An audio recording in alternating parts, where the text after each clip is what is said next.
ඔයා යන ජිම් එකක් තියෙන්නේ උඩ තට්ටුවකද? ඒ ඇයි කියලා ඔයා දන්නවද? 99%ක්ම වගේ කායවර්ධන මධ්‍යස්ථාන තියෙන්නේ උඩු මහල්වල.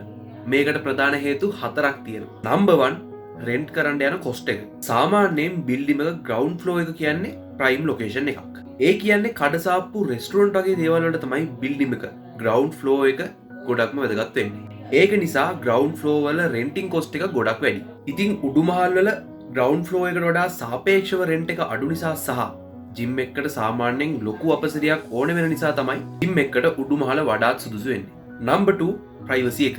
ග්‍රවුන්ඩ් ෆ්ලෝ එක ජිම් එකක් තිබ්බොත් පාරේ යන එන අයගේ ඇටෙන්ෂන් එක ජිම් එක අස්සේ සෙල්ලම් කරන අයට යොමු වෙන්න පුළුවන්. ඉතින් ඒක ජිම් එක අස්සේ සෙල්ලම් කරන අයට ගොඩක් කරදරකාරී දෙයක් වෙනවා. ඉතින් මේක වර්ක්අවුට් කරන කෙනෙක්ට නම් ගොඩක් ලොකු බාධාවක්. ඉතින් උඩු මහලක ජිම් එකක් තියෙන එකෙන් ඔයාට මේ ප්‍රශ්න නැහැ. ඔයාට පාඩුවේ සෙල්ලම් කරන්න පුළුවන්. නම්බර් 3 පිරිසිදු වාතාශ්‍රය සහ view එක. හිතන්නකෝ ට්‍රෙඩ්මිල් එක දුවන ගමන් පාරේ යන එන වාහන දිහා බලාගෙන වර්ක්අවුට් කරනවට වඩා ඇතින් පේන පැහැදිලි දර්ශනයක් දිහා බලාගෙන ඔයා වර්ක්අවුට් කරන එක ඔයාගේ මනසට කොච්චර සැහැල්ලු දෙයක්ද කියලා. Number 4 noise control. ජිම් එක කියන්නේ කොහොමත් සින්දු දාලා තියෙන ඉක්විප්මන්ට්ස් වල ශබ්දේ වැඩි තැනක්නේ. ඉතින් හිතන්නකෝ ග්‍රවුන්ඩ් ෆ්ලෝ එක ජිම් එකක් තියෙන එකෙන් මේක අල්ලපු කඩවල් වලට ගොඩක් බාධාකාරී දෙයක් වෙන්න පුළුවන්.